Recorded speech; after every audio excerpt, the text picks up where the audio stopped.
Hello दोस्तों।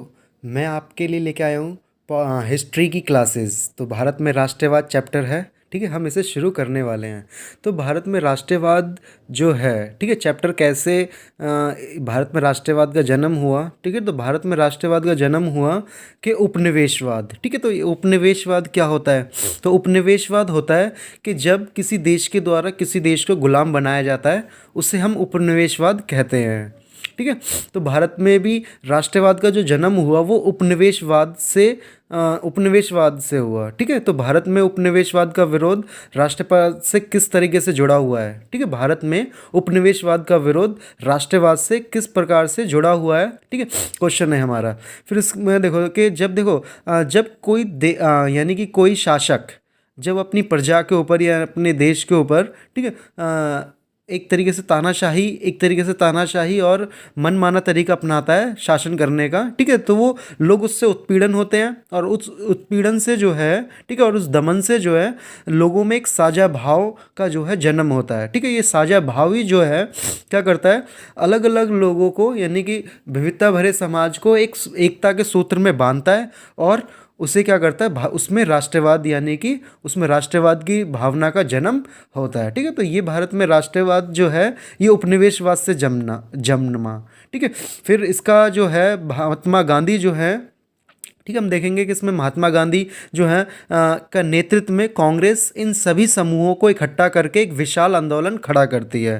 ठीक है, फिर देखेंगे हम 1990 के दशक में इन्होंने असहयोग आंदोलन जो है चलाया। फिर उसके बाद सविनय विज्ञान, ऐसे और भी बहुत सारे आंदोलन चलाए। ठीक है, तो हम चढ़ते हैं नेक्स्ट स्टेज पे।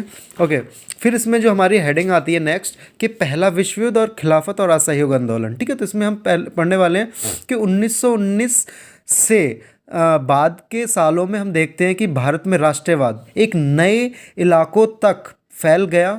उसमें नए सामाजिक समूह शामिल थे। ठीक है, और संघर्ष की नई पद्धतियां सामने आई। तो इन बदलावों को हम कैसे देखते हैं? ठीक है, इसके बारे में देखते हैं कि भारत में राष्ट्रीय आंदोलन नए इलाकों तक फैल गया। ठीक है, और नए सामाजिक समूह भी इसमें शामिल हुए। यानी कि देखो, यानी कि नए नए इलाके, पहले क्या था कि आंदोलन जो चल रहे थे, यानी कि जो कांग्रेस है या दूसरी जो पार्टियां थी वो सिर्फ शहरों तक ही सीमित थी। मतलब वो आम जनता को और जो किसान थे उनको नहीं जोड़ पा रहे थे। ठीक है, लेकिन अब ये जो टाइम आएगा, इस समय में होगा क्या कि राष्ट्रवाद कि जो है राष्ट्रीय आंदोलन जो है नए इलाकों तक फैल गएगा और सामाजिक समूह यानी कि नए सामाजिक समूह जिसमें किसान होंगे, ठीक है, ग्रामीण क्षेत्र के लोग होंगे, वो भी इसमें शामिल हो जाएंगे। ठीक है, और संघर्ष की नई नई पद्धतियाँ आएंगी। जैसे हम देखेंगे इसमें सत्याग्रह। ठीक है, गांधी जी जो एक एक्सपेरिमेंट के तौर पर उसे भारत में इस्तेमाल करते हैं। इससे पहले से वो दक्षिण अफ्रीका में जो है इसको प्रयोग कर चुके थे। ठीक है, ओके, फिर उसके बाद हम देखते हैं कि जब विश्व युद्ध समाप्त हुआ तो विश्व युद्ध ने क्या किया, भारत के अंदर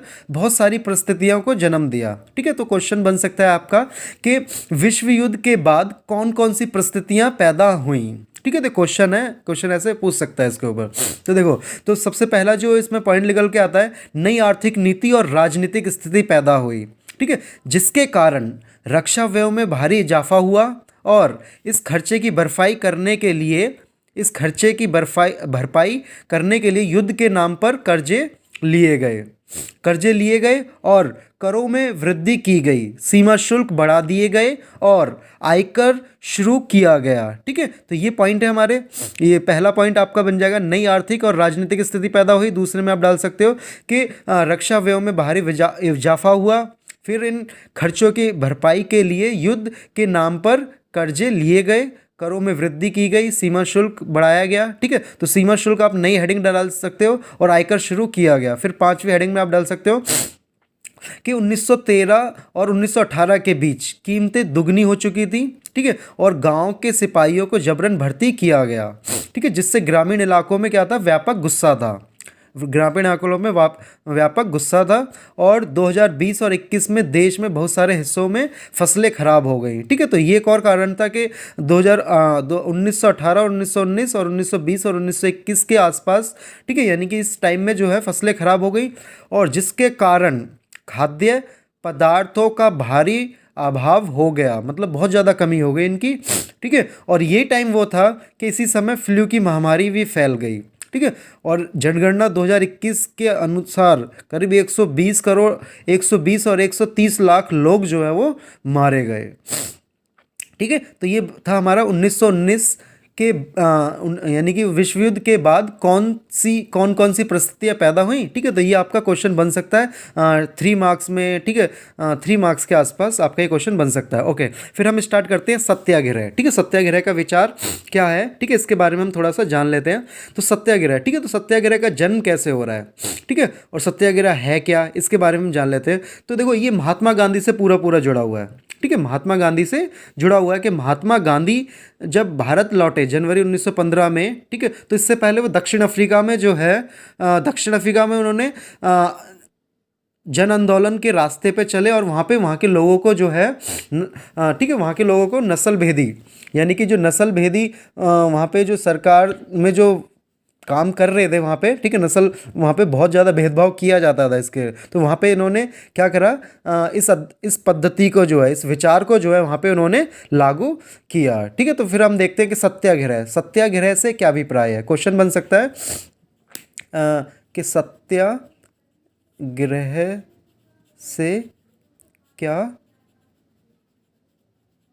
अभिप्राय, ठीक है, सत्याग्रह से क्या अभिप्राय है। ठीक है, तो सत्याग्रह यानी कि सत्याग्रह के विचार में सत्य की शक्ति पर आग्रह और सत्य की खोज पर जोर दिया जाता है।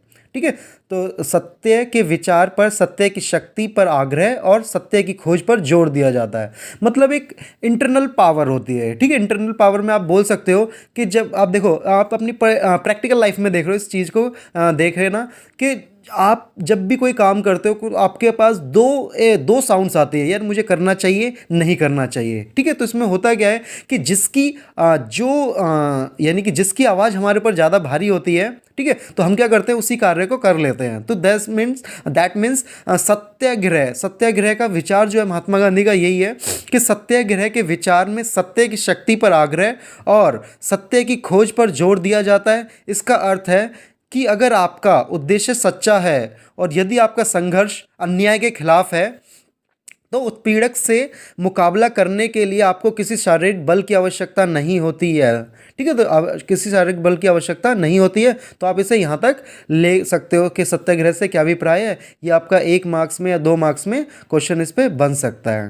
ठीक है, ओके, तो फिर हम इसके बाद देखते हैं कि कौन कौन से स्थानों पर महात्मा गांधी ने सत्याग्रह आंदोलन चलाए थे। ठीक है, तो कौन कौन से वो जगह थी जिस पे महात्मा गांधी ने सत्याग्रह आंदोलन को चलाया, क्योंकि ये महात्मा गांधी ने जो है इस पद्धति का जो है साउथ अफ्रीका में उपयोग किया था।